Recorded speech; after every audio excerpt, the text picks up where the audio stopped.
Tatang! Tatang! Tang! Bakit ka sumisigaw? Para kang hinahabol ng 10 diablo sa itsura mong yan. Tang, nabalitaan ko po sa mga taga rito na meron na naman daw po mga nawawalang babae sa Karatig baryo. Pinag-iingat ng kapitan natin ang mga kababayan dito sa baryo natin. Baka daw po mamaya dito na magawin mga yun. Sana naman hindi na umabot dito sa atin ang mga taong nasa likod ng pagdukot sa mga kababaihan. Sino po kaya mga taong yun? May palagay ako na isang malaking grupo ang nasa likod ng mga nangyayaring pagdukot sa mga babae. Ano po kayang gagawin nila sa mga babaeng dinudukot nila? Posibleng pinagbibili nila sa mataas na halaga. Kawawa naman po pala mga nagiging biktima nila. May mga tao talagang halangang kaluluwa. Walang pakialam sa kapwa, basta magkamal lang ng pera. Napatitig na lamang ang binatilyo sa amang nakatiim ang mukha. Ilang buwan na rin ang usap-usapan tungkol sa mga ginagawang pagdukot sa mga kababaihan sa mga baryo ng mga hindi pa nakikilalang mga kalalakihan.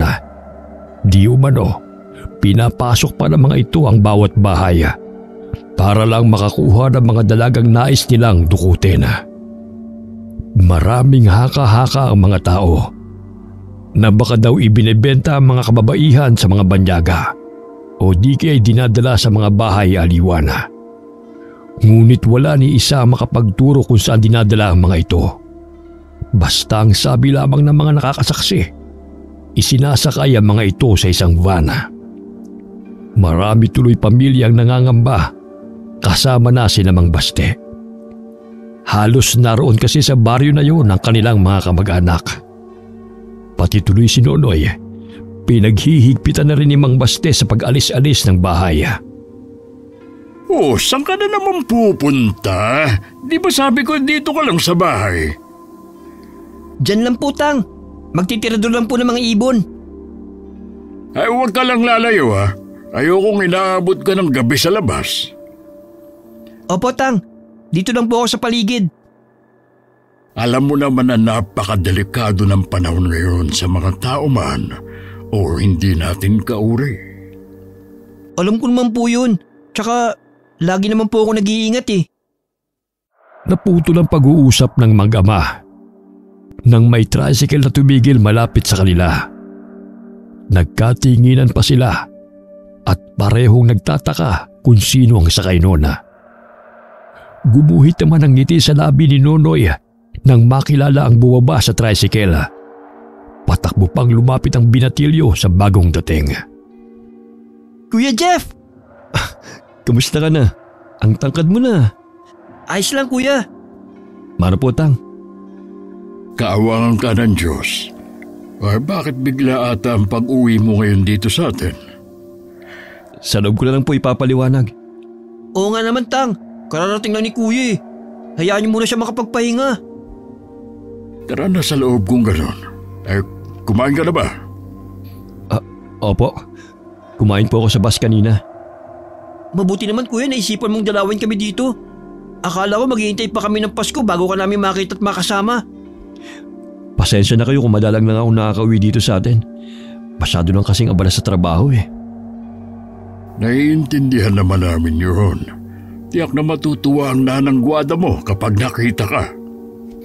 Pinag-uusapan ka pa lang namin ng isang araw Akalain mong uuwi ka pala ngayon? Inakbayan pa ni Jeff ang binatilyo habang papasok sila sa loob ng bahay. Hindi na rin mapalis ang malaking pagkakangiti ni Nonoy. Sa wakas kasi, makakasama na niya ang kanyang paboritong pinsala. Bata pa lang si Jeff nang mamatay ang kanyang mga magulang. Mula nang maulila, ang tiyuhin na nag-aruga at nagparal sa kanya hanggang maging pulis siya. Kasalukuyang nakadestino ang binata sa malayong lugar at madalang lamang umuwi sa kanila. Maging si Aling Guada, tuwang-tuwa nang makita ang pamangkin na itinuring na nitong tunay na anak. Pagkatapos ng maikling kumustahan, nagpaalam lang si Aling Guada Uhulihin daw muna nito ang manok para may maipaulam kay Jeff. Nag-abala pa talaga ang inang. Hayaan mo na. Ngayon ka nga lang umuwi dito sa atin eh. Talagang mag-aabala kaming ipagluto ka ng masarap na ulam. Ito nga po namimiss ko kapag nandito ako sa atin eh. Yung pag-aasikaso niyo sa akin. Kung malapit nga lang ang destino mo, mas gusto kong mag-uwian ka na lang dito. Nag-aalala rin kami kasi sa'yo. Sana kuya, magtagal ka dito ha. Samahan mo rin ako magtira doon ng mga ibon. Oo ba? Tsaka magtatagal talaga ako. Sabi mo kanina abala ka sa trabaho. Buti pinayagan ka ng hepe nyo na magbakasyon. Ang totoo po niyan, Tang, suspendido po ako sa trabaho. Ha? Bakit naman? Tsaka ko na lang po ikukwento. Pero isa lang pong natitiyak ko. Wala po akong ginawang masama. Ginampanan ko lang po ang tungkulin ko bilang alagad ng batas. Naniniwala naman ako sa iyo Ang mabuti pa, magpahinga ka muna sa silid ninyo ni Nonoy. Mahaba din na naging biyahe mo, tiyak na pagod ka. At tatawagin ko na lang kayo kapag nakaluto na, ha? Sasamahan na kita kuya. Gusto ko rin makipagkwentuhan sa iyo Tumayo na si Jeff at sumunod na kay Nonoy. Nabakas pa rin ang tuwa sa pagdating niya. Sa loob ng silid, hindi rin naman nakapagpahinga ang binata dahil sa daming tanong ng pinsana. Nung malapit ng magtanghalian, tinawag na sila ni Mang Baste para kumain. Pinagsaluhan nila ang tinolang manok na niluto ni Aling Guada. Habang kumakain, masaya pa silang nagkukwentuhan hanggang mapunta ang usapan sa mga dinudukot na kababaihan sa mga baryo. Talamak nga po ang ganyang gawain ngayon. May hinala kami na isang malaking sindikatong nasa likod ng pagdukot sa mga babae. Nakakatakot na talaga ang panahon ngayon. Biruin niyo, hanggang sa mga liblib na lugar na tahimik at malayo sa gulo, ay nararating na rin ang mga masasamang loob. Katunayan nga po niyan, isa po ako sa may hawak ng kaso na yan. Kaya lang po inilis nila ako at sa iba nila pinasa. Siguro maigi na rin ang nangyari. Baka iniiwas ka lang sa malaking kapahamakan. Baka nga po, Tatang. O siya, kumain ka pa. Napansin ko parang malaking nabawas sa timbang mo baka naman napapabayaan mo na ang sarili mo dahil sa trabaho. Hindi po talaga kasi maiiwasan na wala sa tamang oras ang kain ko. Ay, dito ka bumawi habang nasa bakasyon ka. Opo, Tatang. Siya nga pala, kuya. Bakit hindi mo sinamang nobya mo? Naku, wala pa akong nobya. Kaya wala akong may sasama rito para ipakilala sa inyo. Bakit hanggang ngayon wala ka pa ring nobya? Aba, magandang lalaki ka naman at maganda ang trabaho. Wala pa po kasi akong napupusuan Para kang tatay mo. Napakapihikan pagdating sa babae. Kaya naman may edad na nang nakapag-asawa. Baka habang nandito ka, kuya mahanap mo na yung babaeng magpapatibok sa puso mo. Naku, malabong sinasabi mo. Halos lahat ng kadalagahan dito, kilala ko at naging kaibigan. Para ko na lang silang kapatid. Hayaan mo na lang ang kuya mo. Kung talagang may babaeng nakalaan sa kanya, mismong tadhana ang maglalapit sa kanilang dalawa. Nung gabing yun naisipan munang magpahangin sa labas ni Jeff habang nag-iisip. Nahinto lamang siya sa pagbumuni-muni nang makarinig ng mahinang kaluskos sa kanyang likuran. Paglingon niya, ang nakangiting si Nonoy ang palapit sa kanya. Tumabi ang binatilyo sa kanya at saka tumingin sa buwan. Hindi ka rin makatulog, kuya? Hindi. Nasanay kasi ako na ganitong oras nasa labas pa ako. Naninibago lang siguro ako ngayon. Sana, kuya. Magtagal ka pa dito sa atin. Namimiss ko na kasi yung dati. Magtatagal talaga ako. Hanggat hindi ako tinatawagan ng hepe namin, hindi ako makakabalik sa trabaho. Mahirap ba ang buhay ng isang pulis? Oo. Pero kung nasa puso mo ang paglilingkod, magiging madali lang sa iyo yun. Bakit mo nga pala tinatanong? Wala naman. Huwag mong sabihin na gusto mo rin maging pulis. Hindi Hindi naman kasi ako kasing tapang mo, kuya eh. Pero gusto ko rin sana. Kasi iniidolo kita noon pa. Hindi naman kailangan maging matapang sa lahat ng oras eh. Basta may puso ka sa pagtulong. Sa totoo lang, kuya, hindi ko pa alam kung ano ang gusto kong kunin na kurso eh. Yung kasing gustong ipakuha sa akin ni Tatang eh, hindi ko naman kursonada. Ganun ba? Pag-isipan mong maigi kung ano ba talaga ang kukunin mo. Kasi ikaw naman yung mag-aaral eh. Pinag-iisipan ko nga mabuti. Tsaka, niisip ko din kung halimbawa na nasa bahay na ako titira. Walang kasama si Tatang dito. Nasa paligid lang naman ng mga kamag-anak natin eh. Hindi naman nila pababayaan si Tatang kung sakali man na sa bahay ka natitira. Sa bagay nga. Siguro nalulungkot lang din ako dahil mapapalayo ako sa kanila. Maliit na sakripisyo na hindi mo sila makakasama para sa magandang kinabukasan mo. Yun nga ang sabi ni Tatang at Inang sa akin eh. Ayaw din daw nila akong lumaki na walang tinapos. Tama naman sila eh. Tignan mo ko, iginapang nila ang pag-aaral ko dahil ayaw nilang manatili lang ako sa baryo natin. Maswerte nga tayo dahil ganyan sila mag-isip. Ay, oo nga. Lagi ko lang isa sa isip na sila magiging inspirasyon ko para makapagtapos ako ng pag-aaral. Ganyan dapat. Lumalabing na dito. Tara na, pumasok na tayo sa loob. Inakbayan pa ni Jeff ang binatilyo habang papasok sila ng bahay. Ngunit bigla din siyang napahinto sa paglalakad. Nagpalinga-linga siya sa paligid. Pero wala naman siyang naaaninag. Nagtataka naman na nakatitig sa kanya ang pinsan.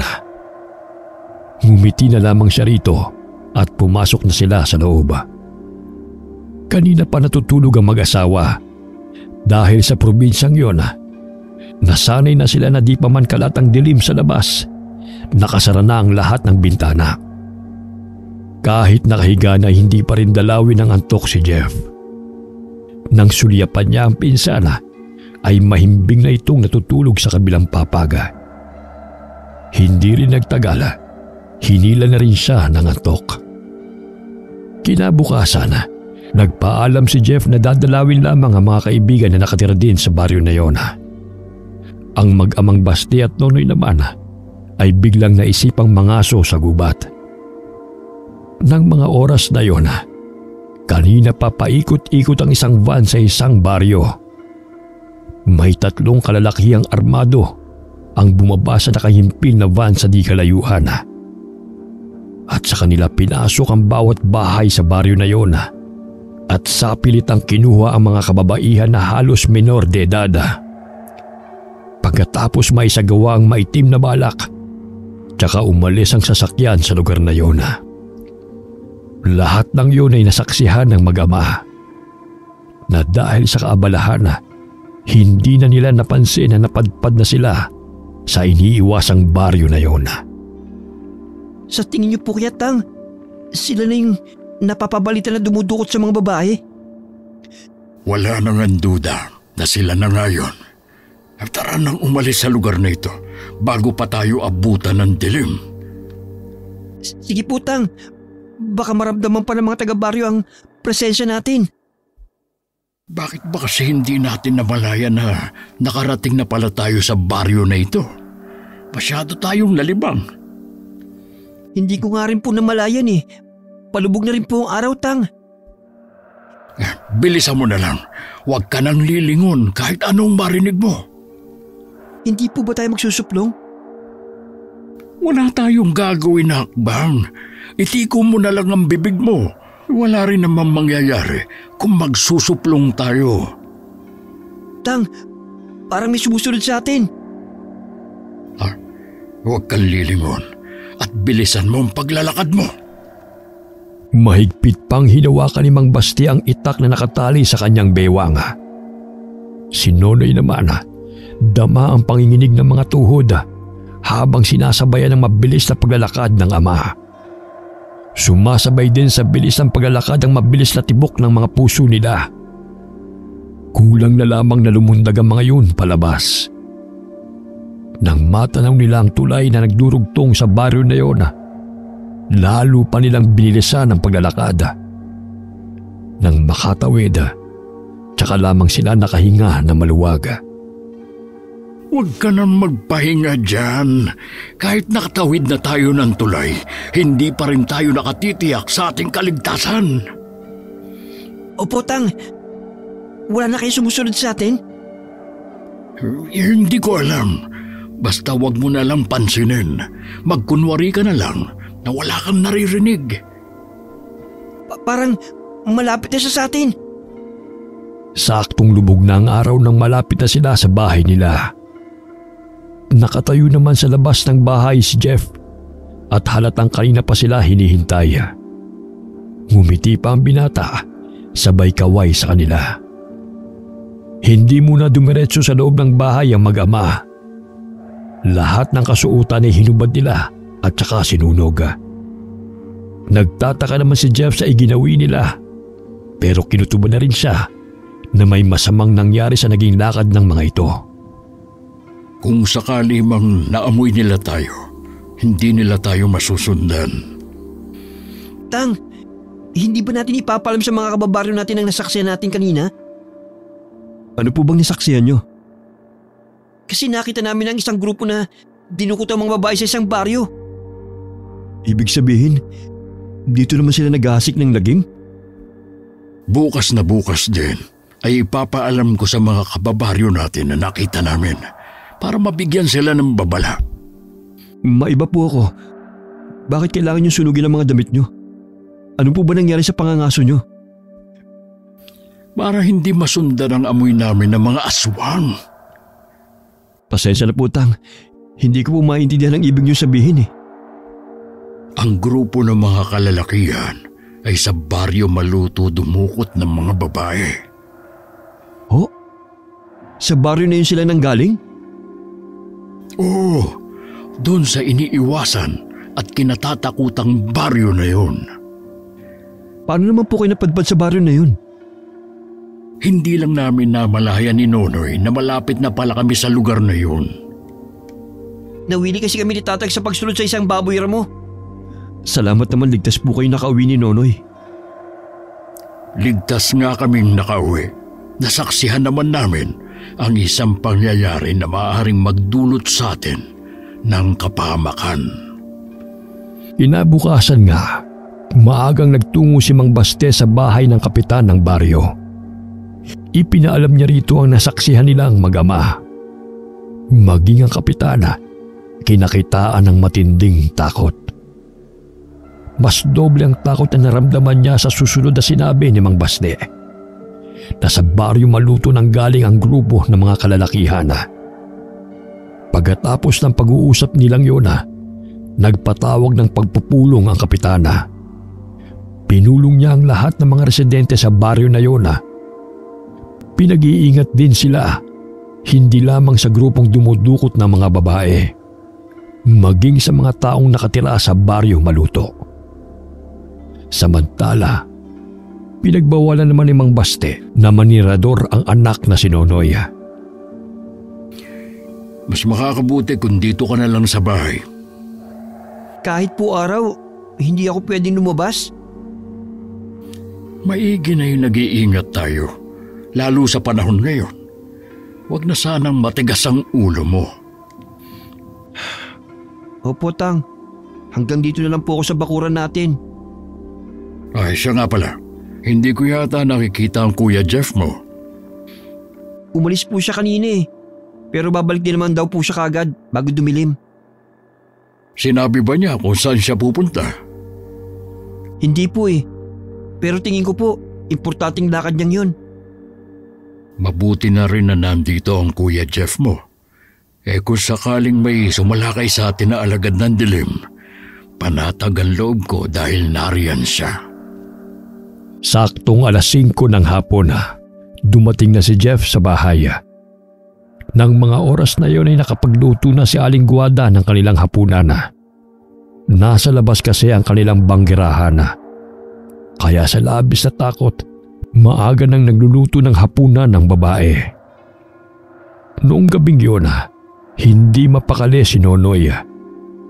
Maalinsangan kasi ang panahon na tila uulan na. Hindi rin siya dalawin ng antok, kaya bumangon na lamang siya. Natigilan naman siya nang makarinig ng tila mga pabalik-balik na yabag sa labas ng bahay nila. Pinakiramdaman niya yon ng maigi. Doon niya natiyak na yabag ngayon ng paa. Bahagya niyang iniawang ang bintana at saka sumilip sa labas. Ganun na lamang ang takot na naramdaman niya nang makita ang isang malaking aso. Kasing itim ng gabi ang balahibo nito at namumula ang mga mata. Bago pa siya makagawa ng ingay, natakpan na ni Jeff ang kanyang bibig. Hinintay muna nilang makaalis ang nilalang na nasa labas na natitiyak nilang hindi pangkaraniwan. Ang laki namang aso nun. Hindi yun aso. Natitiyak kong isa yung aswang. Sabi na nga be. Anong gagawin natin kuya? Baka naamoy nila kami ng aksidente kami nakapasok sa baryo nila. Huwag ka matakot. Hindi basta-basta makakapasok sa loob ng bahay natin ang aswang na yan. At isa pa, may alam ang tatang sa mga pangontra sa kanila. Tiyak na hindi ako makakatulog dito. Pilitin mo pa rin matulog. Huwag kang mag-alala. Babantayan kita. Salamat kuya. Mabuti lang nandito ka ngayon. Kahit pa paano nawala ang takot ko. Ngayon lang ba may umaligid na aswang sa bahay niyo? Ngayon lang. Ito nga ang unang beses na nakakita ako ng aswang eh. Dati kasi naririnig ko lang sila. Kailangan natin mag-iingat. Lalo na kayo ni tatang. Baka nga naamoy kayo at nasundan dito sa bahay. Baka kayo talagang sadya nila. Ilang malaman to ni tatang. Ipagpabukas mo na lang. Mahiga ka na lang ulit at matulog ka na. Baka nagpapahinga na rin sila. Nahiga na muli si Nonoy sa kanyang higaan. Nagdasal muna siya bago ipinikit ang mga mata.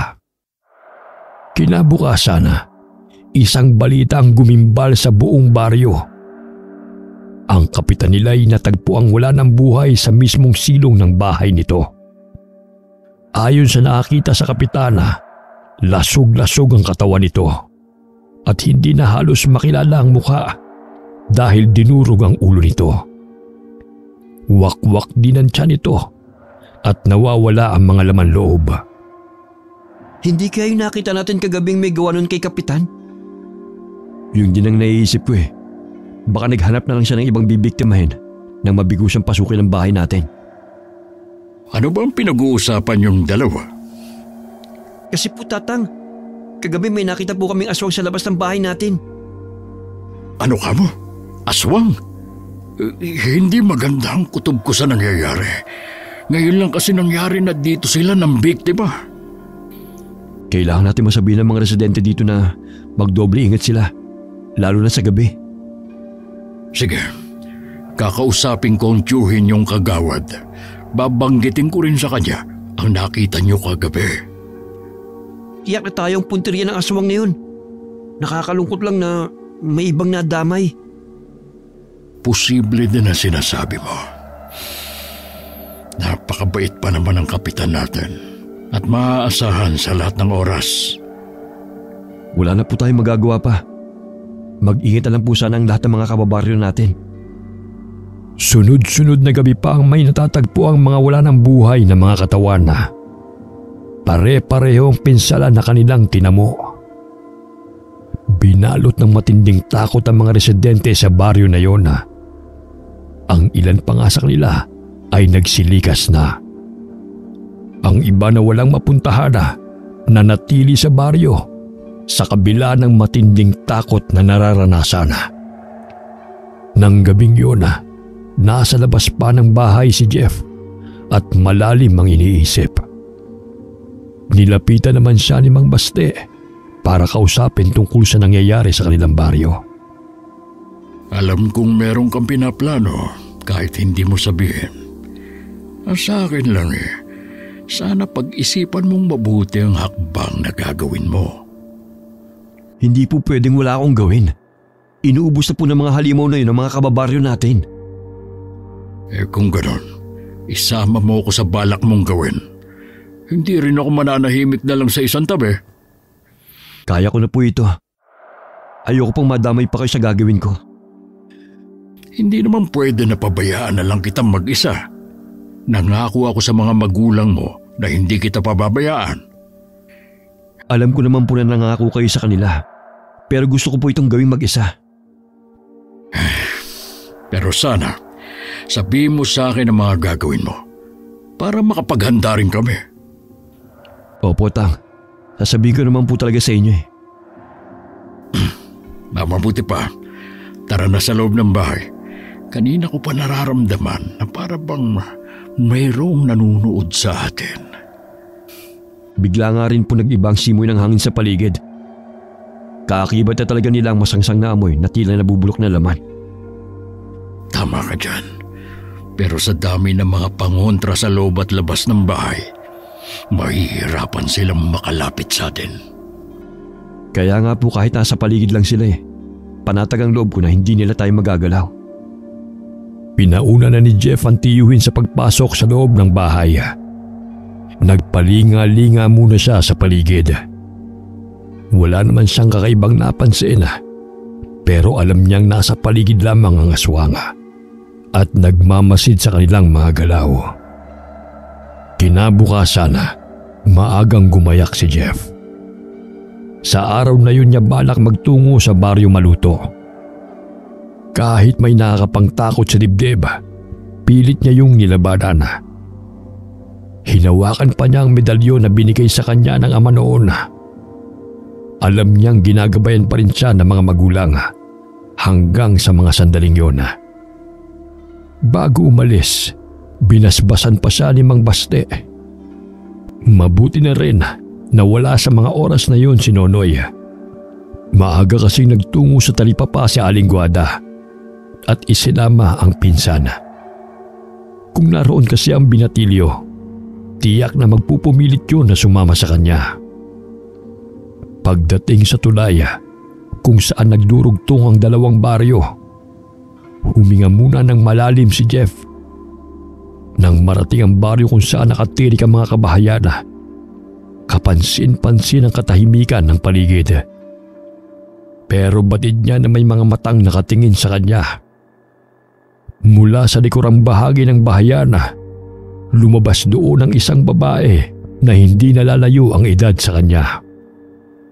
Maamo ang mukha nito at malasutla rin ang kutis. Bahagya ring tinatangay ng hangin ang buhok nito. Huminto ito ilang dipang layo sa kanya. Matiim din ang pagkakatitig nito sa kanya.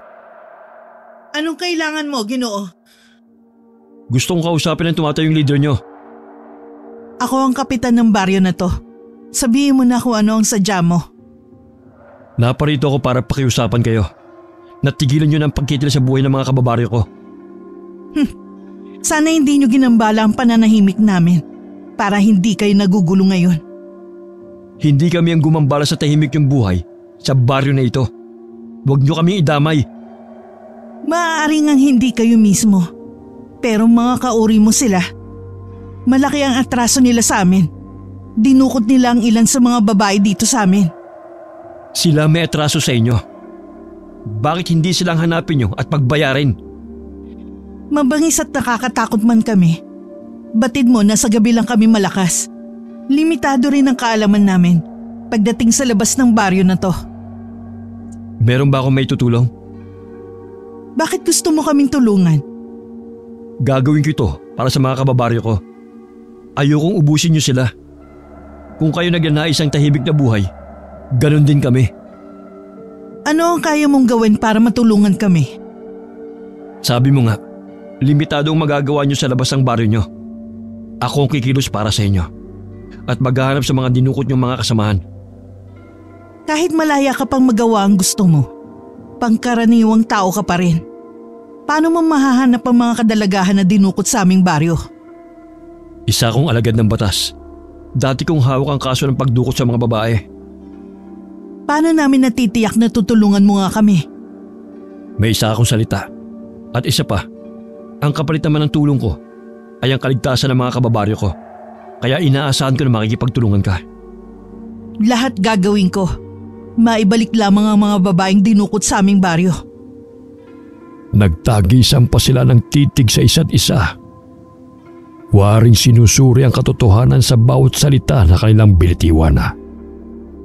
Ilang sandali pa, nagsilabasan na rin sa kanilang bahay ang mga nakatira sa baryo na yun. Lahat sila matalimang ipinupukol na tingin kay Jeff. Inilibot naman ng binata ang tingin niya sa mga ito bago ibinalik sa kaharap. May papangako mo ba na wala na muling magbubuwis ng buhay sa mga kababaryo ko? Hindi ko hawak ang pag-iisip ng mga kasama ko.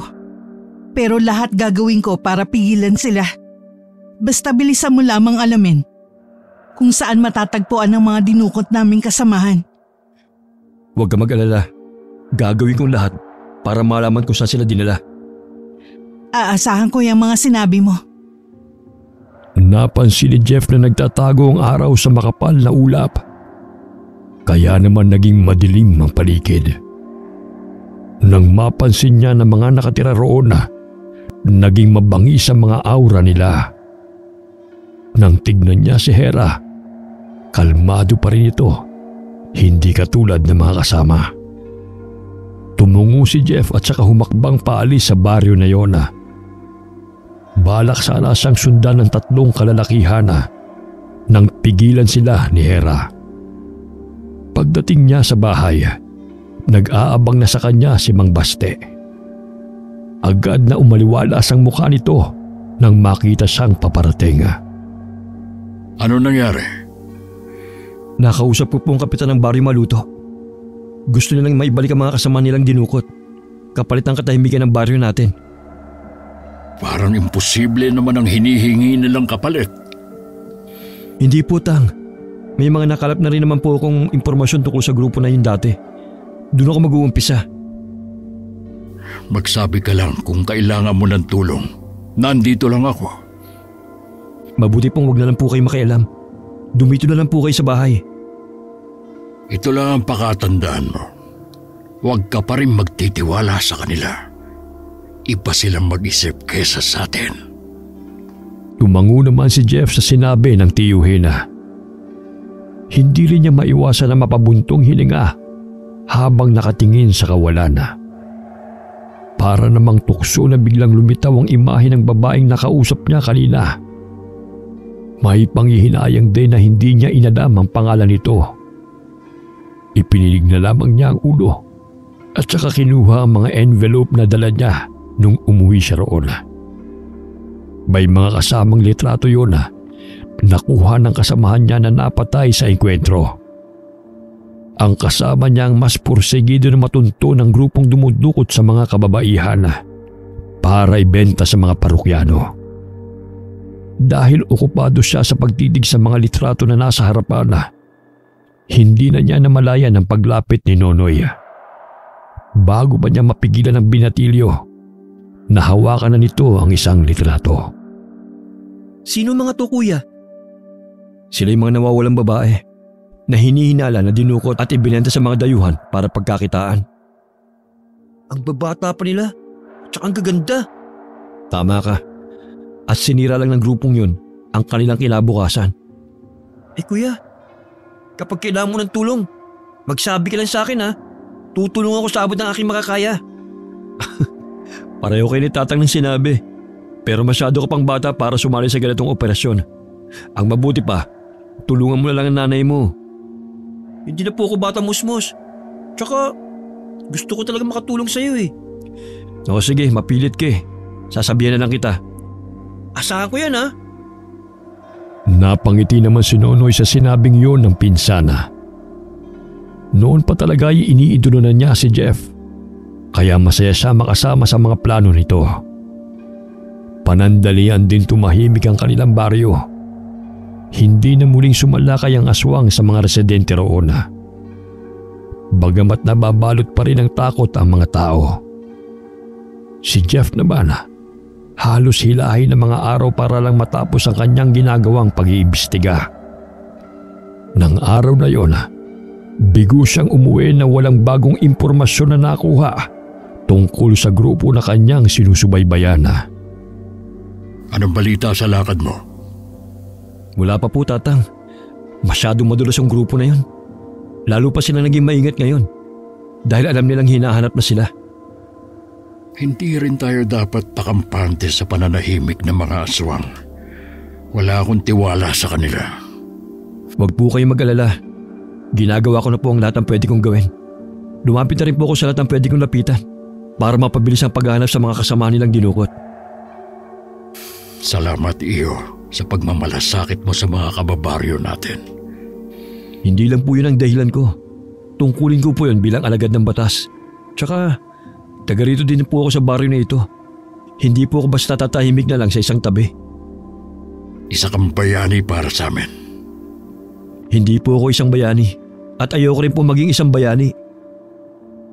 Malawak na napangiti si Mang Baste. Punong-puno rin ang pagmamalaki ang tingin niya sa binata. Sa likod ng isipan niya, alam niyang ipinagmamalaki rin ng mga magulang nito ang pamangkin.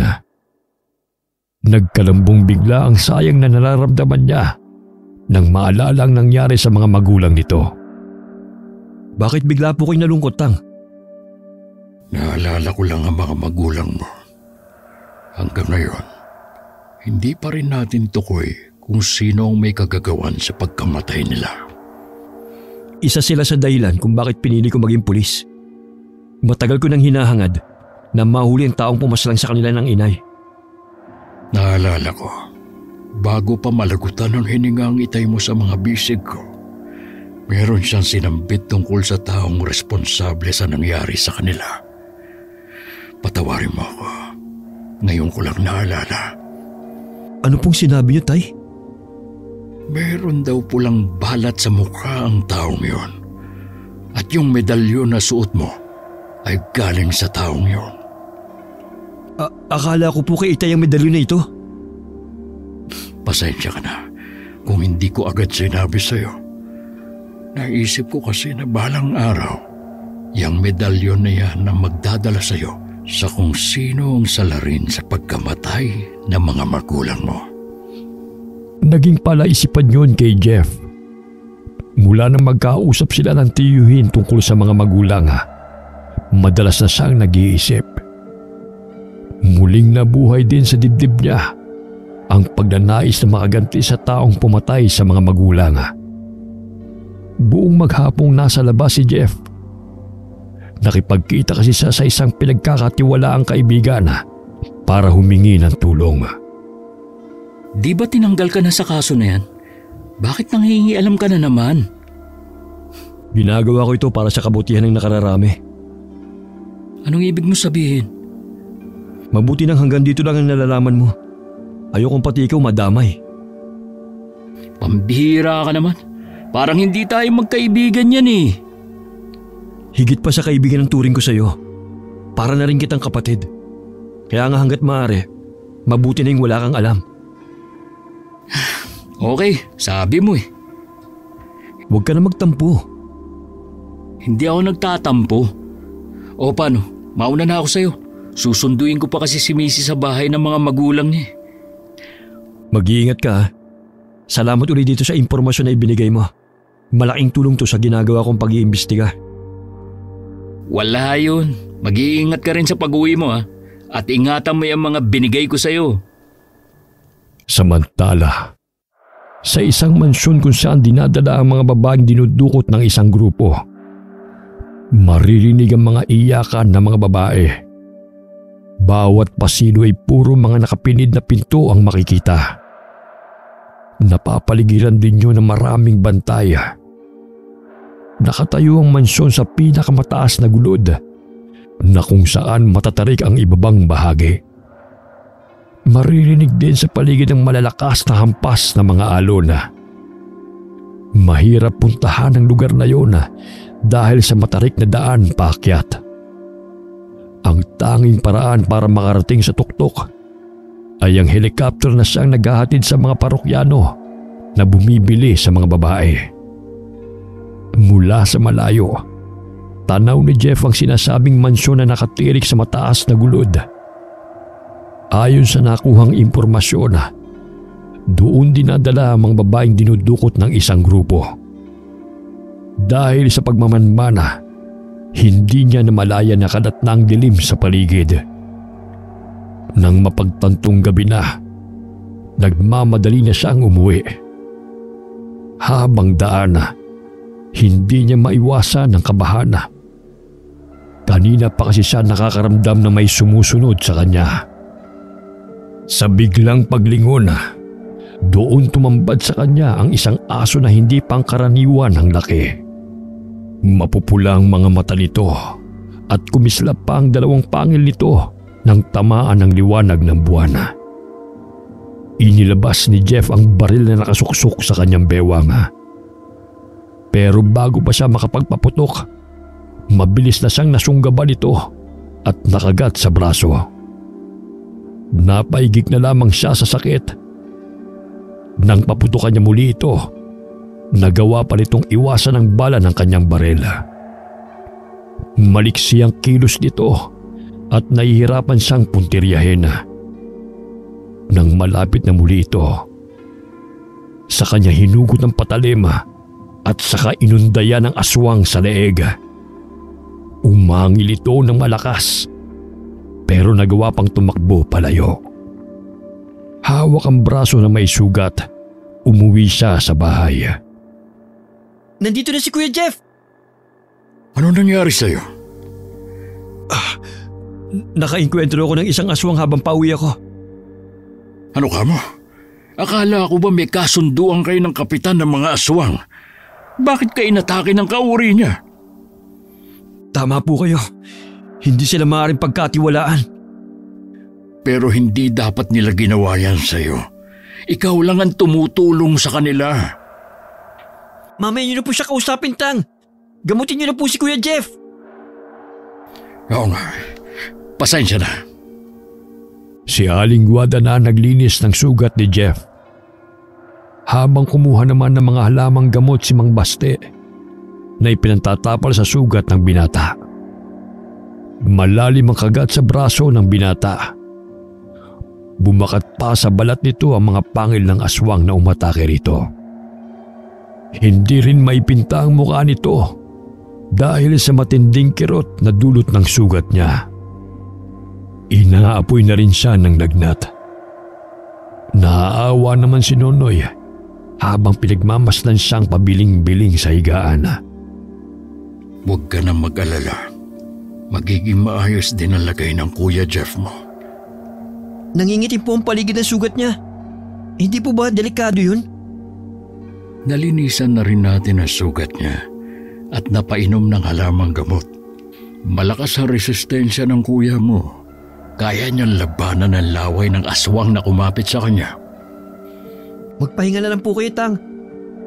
Ako na lang po ang bahala magbantay kay Kuya Jeff. O sige, huwag mong kalilimutan na punasan ng basang bimpo ang kanyang noo. Opo, Tang. Tatawagin ko na lang po kayo kapag lumala ang lagay ni Kuya. Nang lumabas na si Mang Baste, naupo naman sa tabi ni Jeff ang binatilyo. Pilit din niyang nilalabanan ng antok para tumagal sa pagbabantay sa pinsana.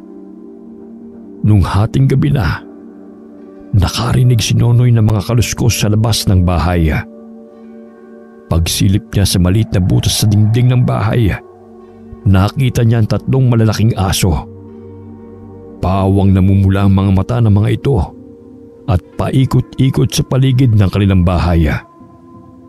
Natitiyak niyang naaamoy ng mga ito ang pinsana, kaya naroon ang mga ito ngayon. Papasikat na ang araw nang umalis ang mga ito sa labas ng kanilang bahay. Kinabukasan, bumuti na ang lagay ni Jeff. Pero hindi pa rin ito nagigising. Hinayaan na lang muna ni Nonoy na matulog ito. Sa kusina naabutan niya ang kanyang ama. Alam niyo po ba, Tang? May 3 aswang na umaaligid sa bahay kagabi. Alam ko, kaya hindi rin ako nakatulog kagabi. Mabuti na lamang, Hindi alam ng nanay mo. Dahil kung hindi, baka pati siya hindi rin nakatulog. Ano kaya ang sadya nila? Hindi ko alam. Pero kailangan natin maghanda. Oo. Si Kuya Jeff nga pala. Wala nang lagnat. Mabuti naman kung ganon. Pero nag-aalala po ako sa sugat niya eh. Para kasing nabubulok ang itsura nito. Ganon talaga ang sugat mula sa aswang. Mamaya papalitan ko yung nakatapal na dahon sa sugat niya. Bandang 10:00 na ng umaga nang magising si Jeff. Pakiramdam niya uhaw na uhaw siya. Kaya bumangon na siya sa pagkakahiga. Napangiwi pa siya nang maramdaman ng kirot sa kanyang braso. Nakita niyang may mga nakatapal doon na mga dahon na. Dahan-dahan na lang siyang lumabas ng silid at nagtungo sa kusina. Nagtaka pa siya nang mapansin na wala ang mga kasama sa bahay. Kumuha na lang siya ng tubig sa pitsel at saka uminom. Dumungaw pa siya sa bintana para tingnan sila, ngunit wala din sila sa bakuran ng bahay. Naupo na lang siya at naghintay sa pagbabalik ng mga ito. Hindi nagtagal. Dumating na rin si Mang Baste at Nonoy. Mabuti naman at gising ka na. Kamusta pakiramdam mo? Ayos na po ako. Saan po kayo nang galing? Sinanggwada po. Nagpaiwan sa bahay ng Tio Tiago mo. Ano pong meron sa bahay nila Tio? Ang pinsan mo kasing si Susette, natagpuan wala ng buhay sa mismong silid nito. Oh? Sinong pumatay sa kanya? Hindi po ba 7 buwan ang buntis si Susette? Sa itsura ng katawan ni Ate Susette, aswang ang pumatay sa kanya. Nawala rin kasi ang sanggol sa tiyan niya eh. Mga hayop sila! Bakit pati si Susette? Ba naman eh, dumalaw lang siya dito sa baryo natin. At may sakit nga si Tio Tiago. Tapos ganun pang sinapit niya. Kung ako sa'yo, Jeff, ngayon pa lang, pag-isipan mo na kung tama bang tulungan mo mga yun. Kakausapin ko po ang kapitan nila para makuha ang paliwanag niya sa nangyari. Hindi mo na kailangan makipagkita pa sa kanya. Baka mamaya may masama silang balak sa'yo. Kung hindi po ako makikipagkita, baka mas lalong malaking problema ang kaharapin ng baryo natin. Hindi kita mapapayagan sa kalagayan mong yan. Mahina ka pa. Magtiwala po kayo sa akin. Walang mangyayaring masama sa akin. Sasamahan ko na po siya, Tang. Hindi maaari. Delikado ang pagpunta doon. Ni isa sa inyo, walang pwedeng pumunta. Nagkatinginan na lamang ang magpinsana. Nang araw na yun, kahit hindi pa ayos ang lagay, pinuntahan ni Jeff ang bahay ng tiyuhin. Pagdating doon, naroon na ang selyadong kabaong ng pinsana. Sa galit na nararamdaman, hindi na niya namalayan ang pagkuyom ng kamao. Kinabukasan, habang wala ang tiyuhin, pumuslit si Jeff papuntang baryo Maluto. Malayo pa lang sa bahayan, sinalubong na siya ni Hera. Wala kayong isang salita! Hindi talaga kayo mapagkakatiwalaan! Mga halimaw nga kayo! Ano bang ibig mong sabihin? Huwag ka na magmangmangan pa! Huwag mo akong pagtaasan ng boses! Huwag mong kalilimutan na narito ka sa teritoryo ko. Baka hindi ka na makauwi ng buhay sa inyo. Hindi ako natatakot. Dahil sa ginawa nyo, wala na kayong maaasahang tulong sa akin. May namatay ba sa isa sa mga kababaryo mo? Oo, pinsan kong buntis. At maging ako ay inatake ng aswang. Maniwala ka. Hindi ko alam yan. Paano hindi mo alam? Ikaw ang tumatayong kapitan sa lugar na ito. Aalamin ko kung sino sa mga kasamahan namin ang gumawa nun. Huwag mo lang alamin. Hawakan mo sila mga kasama mo para hindi sila makapaminsala. Teka, huwag ka munang umalis. Yun lang sadya ko. May balita ka na ba sa mga kasama naming dinukot? Oo, alam ko na kung saan sila matatagpuan. Pero dahil sa ginawa ng mga kasama mo, hindi nyo na malalaman. Nakikiusap ako sa'yo. Sabihin mo kung nasan sila. Hanggat hindi ko nasisigurong kaligtasan ng mga kababaryo ko, wala akong sasabihin sa'yo. Nang muling humakbang paalis si Jeff, hindi na rin siya pinigilan na Hera. Nang makaalis ang binata, tsaka naman niya hinarap ang mga kasama. Isa-isa niyang tinanong ang mga ito kung sino ang gumawa noon. Isang pamilya naman ang umamin kaagad. Anila, wala namang miyembro ng pamilya nila ang nawawala. Kaya hindi sila kasama sa kasunduan nila kay Jeff. Hindi pinahalata ni Hera na hindi niya nagustuhan ang katwiran ng mga ito. Ipinahiwatig din ng mga ito na gagawin nila ulit ang pag-atake sa kabilang baryo. Kaya isang plano ang naisip ni Hera. Nang mga oras na yun, pinagagalitan ni Mang Baste si Jeff dahil sa kapangahasan na ginawa niya. Mabuti na lang wala nangyari sa'yo sa pagpunta mo doon. Pasensya na po tatang kung hindi ko na sinabi sa inyo. Alam ko naman po kasing hindi niyo ko papayagan eh. Dahil delikado lalo't sa kalagayan mo, hindi ka pa nga tuluyang magaling eh. Wala pong alam ang kapitan nila sa ginawa ng iba nilang kasama sa pag-atake dito sa baryo natin. Naniwala ka naman. Mga halimaw ang mga yun. Hindi dapat pagkatiwalaan. Maghanda na lang po tayo. Siguradong babalik ang mga mamayang gabi. Nakahanda na ang mga kababaryo natin. Kahit nababalot sila ng takot, handa na silang harapin ang mga aswang na aatake sa baryo natin. Tutulong din po ako. Dumito ka na lang sa bahay. Hindi mo pa kakayanin ang lumaban. Hindi rin po ako matatahimik kung sakaling magkukulong lang ako dito sa bahay. O sige, pero dapat dito ka lang lagi sa tabi ko. Napilitan na lamang na sumang-ayon sa kanya si Mang Baste. Naisip niya na baka may gawin na naman ang binata kapag hindi niya pinayagan. Ang bawat bahay ay pinalibutan ng mga pangontra. Mahigpit din pinagbilinan ng mga residente na pagsapit ng alas 6 ay kailangang wala nang lalabas ng kani-kanilang tahanan. Nung bandang hapon na, isang panauhin ang bigla na lamang sumulpot sa kanilang bahay.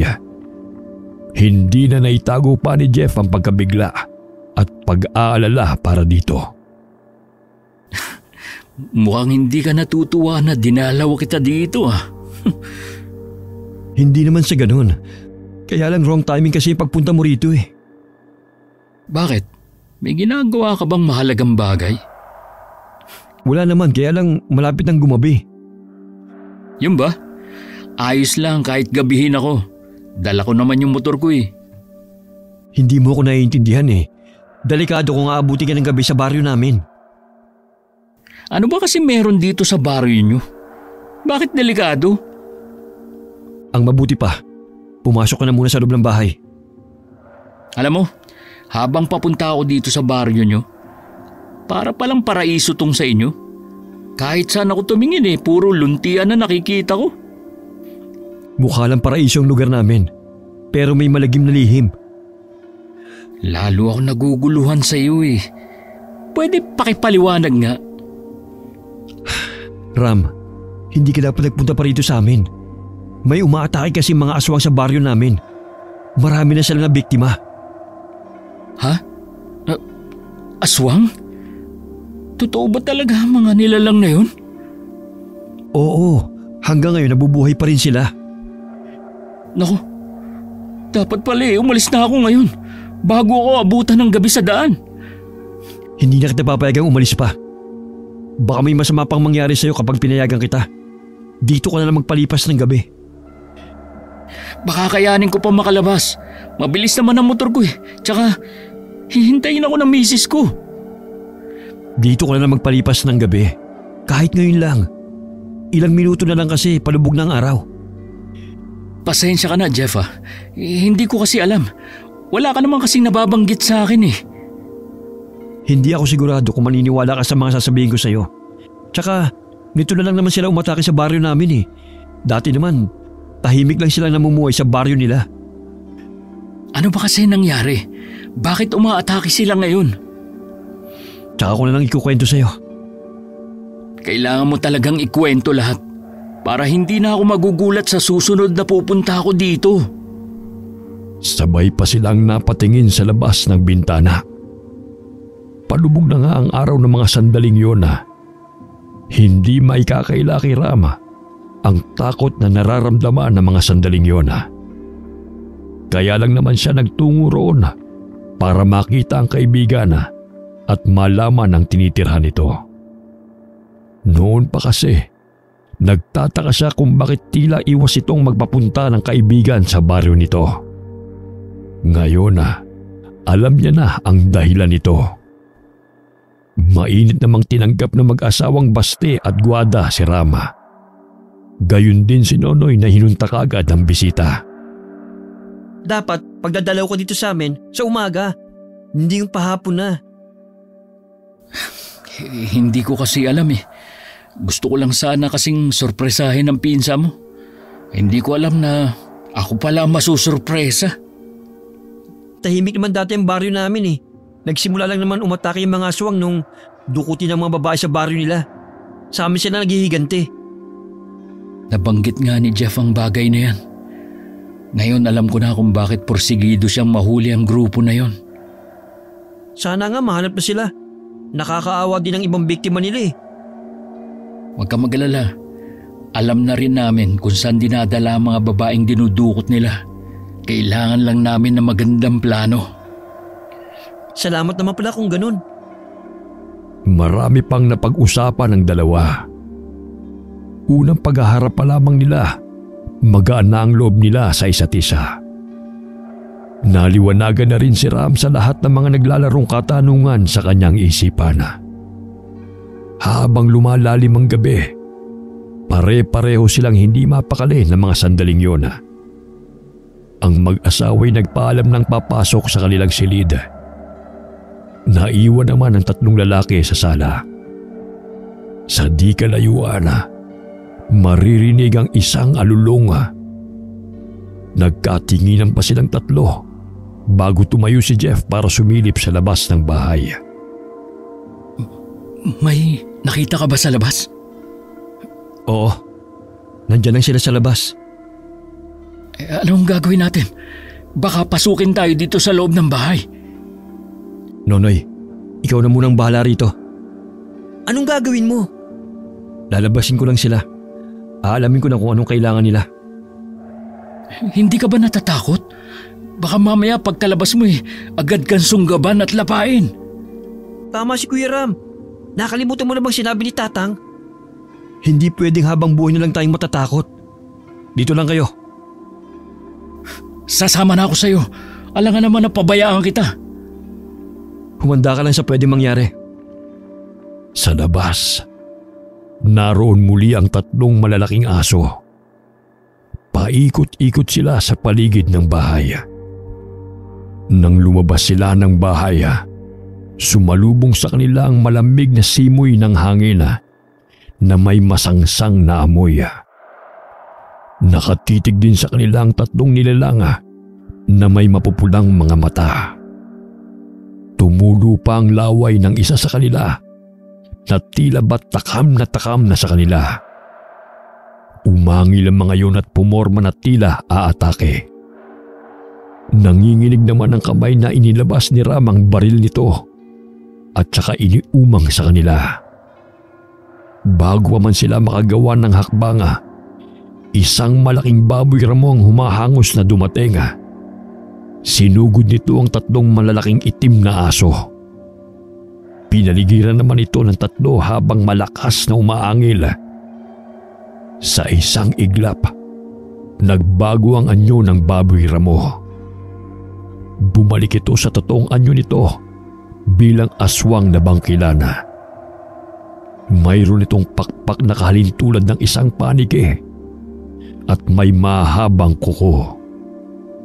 Nang makilala ito ng 3 aswang, akmang tatakbo ang mga ito palayo. Pero nahabol ito at saka mabilis na dinukot ang mga puso nila. Nang humarap ang bangkilan sa magkaibigan, hawak pa sa isang kamay nito ang 3 pusong patuloy sa pagtibok. Siguro naman amanos na tayo. Kahit maubos pa kayo, hindi nyo na maibabalik yung mga inosenteng taong pinatay ng mga kasamahan mo. Jeff, kilala mo siya? Oo, siya ang kapitan ng baryo kung saan puro aswang ang naninirahan. Sa baryo nila mayroon dinukot ang mga babae. Ako na ang humihingi ng dispensa sa ginawa ng mga kasama ko. Tinitiyak ko sa'yo na hindi na to mauulit pa. Aasahan ko salita mo. Ngayon, sabihin mo naman sa amin kung ano na ang balita sa paghahanap mo sa mga kasamahan namin. Ang totoo niyan, alam ko na kung saan sila matatagpuan. Talaga? Saan? Sa isang mataas na gulod na napapalibutan ng bangin. Hindi basta-basta mapupuntahan ng lugar. Doon nila dinala ang kapatid ko at ang iba pa? May kapatid ka pala sa kanila. Ngayon alam ko na kung bakit gano'n lang kasidhiyang pagnanais mong mahanap sila. Kahit hindi pa nila kasama ang kapatid ko, hahanapin ko pa rin sila bilang tumatay yung leader ng aming baryo. Hindi ko sila maaaring pabayaan. Pwedeng makisabat. Kung aswang kayo, sa tingin ko madali para sa inyo na puntahan ng lugar na yon kumpara sa aming mga pangkaraniwang tao lang. Kahit saang lupalop pa yan, pupuntahan namin.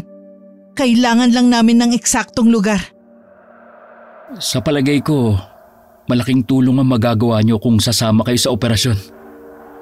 Sasama talaga kami. Sabihan nyo lang ako kung kailan.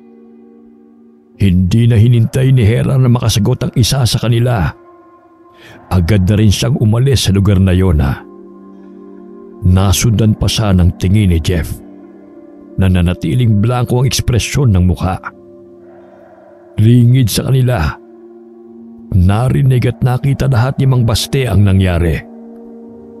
Ang akala ko kapag sinabing aswang, mga nakakatakot ang mga itsura. Bakit ang isang yun ay parang Diyosa sa ganda? Isa siyang bangkilan. Oh? Nandiyan po pala kayo? Bangkilan po? Ano pong klaseng aswang siya? Sila ay mga magagandang dilag mula sa hanay ng mga kadatuan. May kakayanan silang mag-anyong aso, baboy ramo, ibon, o kahit anong nilalang ng dilim. Higit din silang nakatataas kumpara sa ibang uri ng aswang. Hindi na nga ako makahinga kanina habang pinapanood ang ginagawa niya. Huwag kayong magpapadala sa angking ganda niya at husay. Ginagamit din nila yon para makapanlin lang sa kanilang bibiktimahin. Ganun po ba? Ay, mabuti pa pumasok na tayo. Naghanda ang asawa ko ng kape. Tsak naman daw kasing hindi na tayo makakatulog nito. Kinabukasan na, maagang umalis si Rama. Sa kabila ng karanasan nito, gusto pa rin bumalik ng lalaki sa baryo nila. Nagpahayag din ito ng kahandaan sa gagawin nilang misyon sa pagliligtas sa mga babaeng dinukot. Nang makaalis ang kaibigan, umalis naman si Jeff papuntang kabilang baryo. Agad siyang sinalubong ni Hera. Mukhang nawiwili ka ng pumunto sa baryo namin Gusto lang kita makausap. Tungkol ba sa sinabi mo kagabi? Oo. Anumang oras, pwede na tayong pumunta sa sinasabi ko siyang pinagdalhan ng kapatid mo at ang iba pa. Hindi mo na kailangan samahan pa kami. Kaya na namin yun ng mga kasama ko. Sapat na ang mga naitulong mo. Kailangan ko rin sumama. Dahil nakaatang sa akin ang paghuli sa taong nasa likod ng pagdukot sa mga babae. Kung ganun, bahala ka. Siya nga pala, tinitiyak ko sa'yo na magiging madugo ang pagpunta natin doon. Napatango na lamang si Jeff. Hindi niya kasi alam kung anong sasabihin. Ilang sandali pa, nagpaalam na rin siyang aalis. Habang naglalakad palayo, ramdam pa ng binata ang nakasunod na tingin ng babae. Pagdating sa bahay, kinuha niya ang baril na nakatago. Pinakatitigan niya yun. Napasukan sa ganong ayos ni Nonoy. Kuya, nakita ko galing ka sa baryo ng mga aswang. Anong ginawa mo ron? Kinausap ko lang yung kapitan nila. Alam mo, hindi ko akalain na meron pa ng ganong kagandang aswang. Huwag kang magpapalin lang sa ganda niya. Aswang pa rin siya at kumakain ng tao. Hindi ko naman yun nakakalimutan. Hindi ko lang maiwasan na humanga. May lakad ka ba ngayon? Wala naman. Bakit mo tinanong? Kasi mula nung dumating ka rito, ngayon mo lang nilabas yung baril mo eh. Kaya naisip ko baka may pupuntahan ka. Meron nga pero hindi pa ngayon. Naisip ko bigla na parang mahirap nga ang trabaho mo, kuya. Ayaw mo na bang maging pulis? Akala ko pa naman susunod ka sa yapak ko. Parang aga-alangan na ako eh. Siguro naman, hindi lang sa pagpupulis na ipapakita ang tapang. Oo naman. Ngayon pa nga lang bilib na ako sa pinapakita mong tapang eh. Siyempre naman, manayata ako kay Tatang na matapang din. Ginulo pa ni Jeff ang buhok ng binatilyo. Nagkwentuhan muna sila nito gaya ng ginagawa nila. May palagay kasi siya na darating ang panahon na hindi na nila yun magagawa pa. Mula nang mawala ang tatlong aswang, muling nanumbalik ang katahimikan sa baryo nila. Naging normal na muli ang pamumuhay ng mga taga roon. Si Jeff naman, hinihintay lang ang araw na napag-usapan kung kailan nila papasukin ang mansyon. Pipindasal niya na sana magtagumpay sila sa misyon nila. Hindi biro kasi ang kakaharapin nilang mga kalaban. Samantala, sa ilalim ng buwan, pinupulong ni Hera ang mga kababaryo niya sa plano nilang paglusob sa mansyon. Lahat ay sumisigaw at nasasabik na sa gabing yun. Dumating ang sandaling pinakahihintay ng lahat. Sa ibaba ng gulod ay naroon ang lahat. Hindi maiwasan ni Jeff ang kilabutan sa nakikitang tanawin sa paligid. Daan-daan kasing aswang ang kasama nila. Nasa iba't ibang kaanyuan ng mga ito. Handa ka na ba? Oo naman. Isa lang sana ang pakiusap ko. Huwag niyong idamang iba pang bihag ng grupo. Huwag kang mag-alala. Alam na ng mga kasama ko ang gagawin nila. Sa mga bantay pa lang, tsak na mabubusog na sila. Hindi na nila kailangan pang idamay ang iba pang bihag. Salamat naman kung ganun. Hindi ba sasama ang kaibigan mo sa atin? Hindi na. Dito na lang siya maghihintay. Pagkatapos kaya na misyon natin ito, magkikita pa kaya tayo? Bakit mo naman naitanong? Wala naman. Basta ko na lang naisip na itanong. Sa gitna ng kanilang pag-uusap, isang wakwak ang lumapit sa kanila. Nakatingin yun kay Jeff. Bahagya pang napatras ang binata sa biglang pagsulpot nito sa kanilang harapan. May katangian ito na katulad ng isang ibon. Bago pa maisip ni Jeff kung ano ang binabalak nito, mabilis na nitong dinagit ang kanyang balikat at saka inilipad pataas. Napasigaw na lamang siya sa gulat. Pagtungo ni Jeff sa ibaba, mabilis na umaakyat ang mga aswang na para bang baliwala lang sa mga ito ang matatalas na nakausling mga bato. Ang iba naman ay mga lumilipad sa himpapawid. Nang maibaba siya sa isang pasilyo, agad siyang nagtago para hindi makita ng mga bantay. Ilang sandali pa, dumating na rin si Hera. Gaya ng nakuhang impormasyon ni Ram, mas maraming tao ngayon. Pupunta rin daw ang pinakalider ng grupo na ito. Mabuti kung ganun. Dahil sa araw na to, uubusin namin sila. Magpepesta kami ngayong gabi. Huwag mo lang kakalimutan ang pinag-usapan natin ha. Oo naman. Asahan mong walang masasaktan ng mga bihag.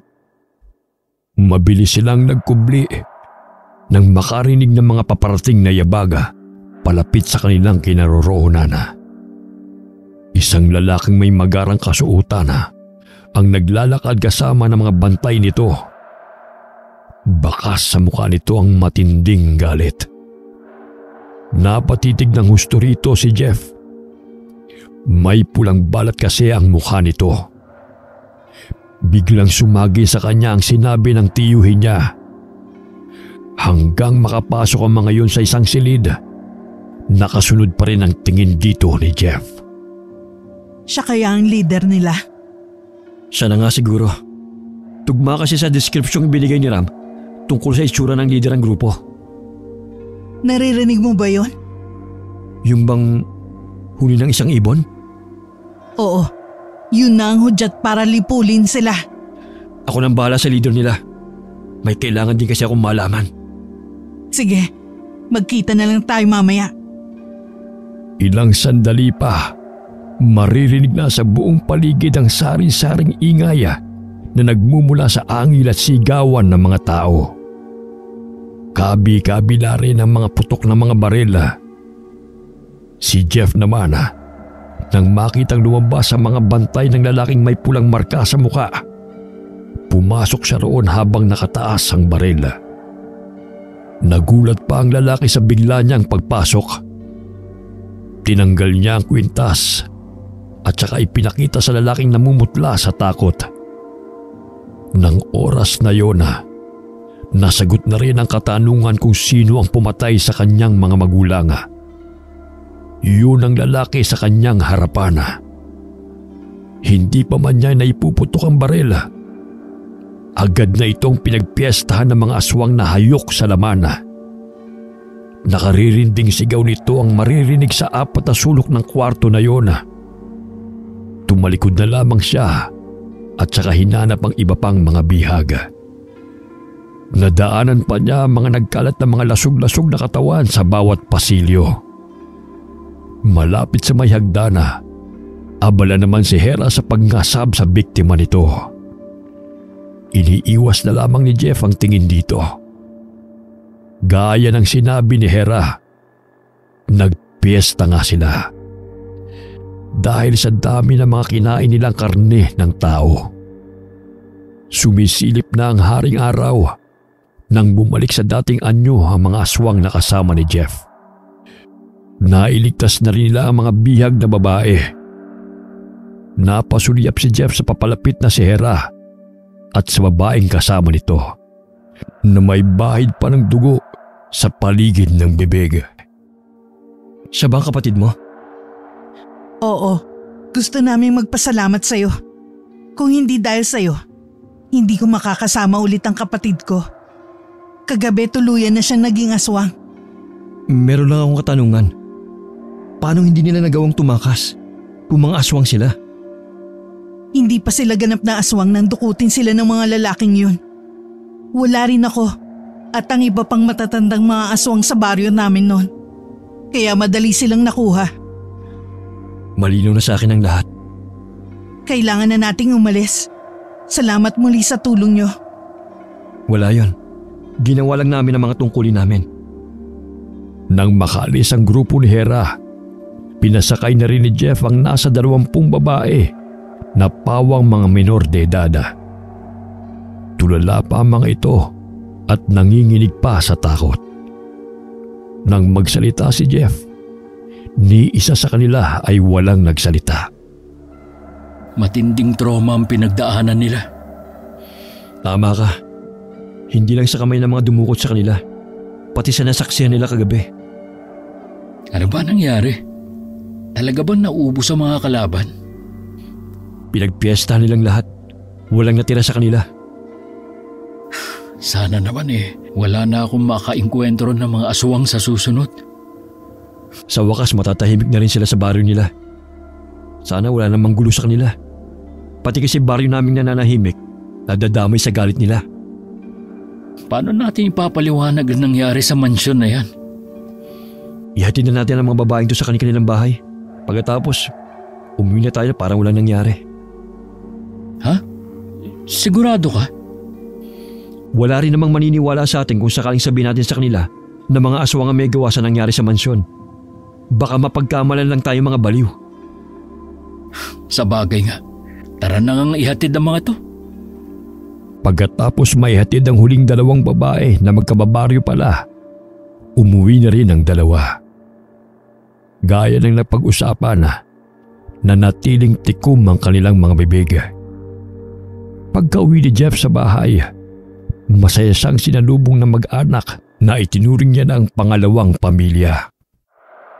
Nabigyan ko na rin po ng hustisya ang pagkamatay ng mga magulang ko. Ibig mo sabihin, dun mo rin natagpuan ang taong pumatay sa mga magulang mo? Nalaman mo rin ba kung anong dahilan kung bakit sila pinatay? Mababaw na dahilan po. Dating kasapi ng grupo nilang Itay.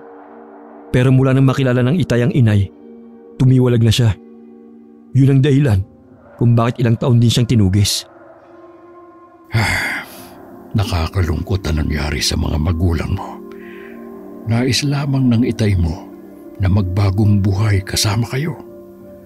Noon pa, naghihinala na ako sa klase ng trabaho ng Itay mo. Pero hanggang sa huli, inilihim niya yon. Nagpapasalamat na rin po ako na natuldukan na ang paghahanap ko ng hustisya. Natitiyak ko na matatahimik na rin sila. O edi babalik ka na ba uli sa trabaho mo?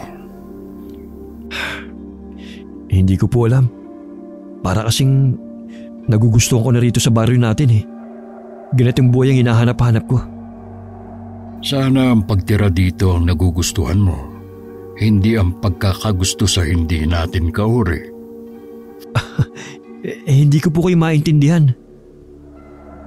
Kilala kita mula pagkabata. Ayoko lang na masaktan ka sa bandang huli.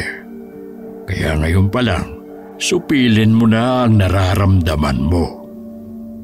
Napatitig na lamang ang binata kay Mang Baste. Para kasing mayroong ipinapahiwatig ang tiyuhin sa kanya. Nang mga sumunod na araw, naging laman ng balita ang nangyari sa mansyon. Ni isa wala makapagpaliwanag sa totoong nangyari doon. Kalaunan na, nakalimutan na rin ng mga tao ang pangyayaring yun. Wala na rin napapabalita na pagdukot sa mga babae sa iba't ibang lugar. Nagdesisyon na rin si Jeff na hindi na bumalik sa pagiging alagad ng batas at nanatili na lamang sa kanilang baryo. Hindi nagtagal, tinanggap na rin niya ang kapalaran niya na maging aswang. Lalo't nalaman niyang may katugon naman pala ang kanyang nararamdaman. Sigurado ka na ba, Kuya Jeff, na gusto mong maging aswang para sa babaeng yun? Oo, Nonoy. Buo ng desisyon ko sa gagawin ko. Isa kang hangal, Jeff. Naging baliw ka dahil sa pag-ibig. Patawarin mo ko, Tang. Pinilit kong labanan ang nararamdaman ko. Pero mas nanaig pa rin ang pagmamahal ko kay Hera. Pero bakit sa babae pang yun ka umibig? Marami naman dyan na masigit na maganda at kauri pa natin. Hindi po natuturuan ng puso kung sinong iibigin ito. Hindi nga natuturuan pero kaya mong pigilan. Masakit din po sa akin na suwiin kayo. Kaya lang po, kaligayahan ko na po nakasalalay dito. Sana po maintindihan niyo ako. Sana maging masaya ka sa buhay na pinili mo. Tang, sandali lang po. Huwag muna kayong umalis. Hayaan mo na siya, Kuya Jeff. Kakausapin ko na lang siya mamaya. Masyado lang talaga nasaktan ng tatang sa ginawa mong desisyon. Galit ka rin ba sa akin, Noy? Hindi ako galit sa'yo. Mahirap maunawaan ang ginawa mo. Pero naiintindihan kita. Hindi ko nga lang natitiyak kung magkikita pa ba tayo kapag umalis ka na. Nariyan lang ang baryo Maluto. Ano mang oras pwede kang pumunta. Malungkot lang nang umiti si Nonoy. Kahit tuloy lang ang nagdudugtong sa 2 baryo. Alam niya oras sa doon na tumira ang pinsana. Hindi niya na ito makikita pa kahit kailan. Nang umalis si Jeff ng araw na yon, labis na nalungkot ang buong pamilya ni Mang Baste. Hindi kasi nila akalain na iiwan sila nito para sa babaeng bangkilan. May kakayanan ng bangkilan na gawing aswang ang isang tao sa pamamagitan ng paghalik dito at pagsasali ng itim na perlas. Para matanggap si Jeff sa baryo nila, kailangan itong maging kauri nila. 1 linggo na rin mula nang umalis si Jeff. Labis pa ring nalulungkot si Nonoy. Gustuhin man niyang tumawid sa kabilang baryo, mahigpit naman siyang pinagbabawalan ng ama. Kumusta na kaya si Kuya Jeff? Huwag mo na siyang babanggitin pa kahit kailan. Hindi na natin siya kauri. Ibig lang sabihin, hindi na rin natin siya kapamilya. Nagmahal lang po si Kuya Jeff. Yun lang naging kasalanan niya. Labis lang siya nabighani sa ganda ng babaeng yun. Pero hindi yun tunay na pag-ibig. Kahit ano pa po, wala na po tayong magagawa pa. Nandun na siya sa baryo ng mga aswang. Kaya nga kalimutan mo na siya. Batid ni Nonoy na kaya lamang yun nasabi ng ama dahil nagdaramdam pa rin ito sa pinsana. Nang sumunod na umaga, nagulat si Nonoy nang makita ang tulay na sira na. Nang tanungin niya ang ama, ang tanging sagot nito ay mabuti nang wala nang maging dahilan si Jeff na bumalik sa baryo nila. Samantala, nakarating naman kay Jeff ang nangyari sa tulay. Sinadya di mo nung sirain ng tulay para wala ka ng dahilan para bumalik sa baryo ninyo. Matindi pa rin ang tampo sa akin ni Tatang. Naunawaan ko naman siya eh. Pero sana, mapatawad pa rin niya ako. Balang araw matatanggap din nila ang naging desisyon mo. Sana nga. Yun lang nagpapabigat sa kalooban ko. Tuwing naiisip ko na may hinanakit sila sa akin, hindi ako lubusan nagiging masaya. Sabihin mo nga, hindi ka ba nagsisisi na ako ang pinili mo? Hindi. Dahil mahal kita at handa akong talikuran ng lahat para sa'yo. Kung nagkapalit tayo ng sitwasyon, ganun din ang gagawin ko. Handa kong talikuran ng lahat para sa'yo. Ang mabuti pa, pag-usapan lang natin yung nalalapit ating pag-iisang dibdib. Makakaasa ka na lahat makikiisa sa atin. Sa kabilugan ng buwan magaganap ang pag-iisang dibdib natin. Sobrang saya ko. Parang gusto ko nang hilahin ng mga araw. Sa pamamagitan ng seremonyas na ginagawa nila, saksi ang mga nakatira sa baryo na yun at ganun din ang buwan at mga bituin sa langit sa pag-iisang dibdib ng dalawa. Sa paglipas ng mga taon napuno man ng maraming pagsubok ang kanilang pagsasama dahil sa pagiging dating tao ni Jeff. Lahat ng yun ay nalampasan nilang dalawa. Mula rin nang nanirahan si Jeff sa baryo Maluto, nawala na rin siya ng balita sa labas ng baryo. Tuluyan na rin niyang pinutol ang ugnayan niya sa pamilya. Wakas.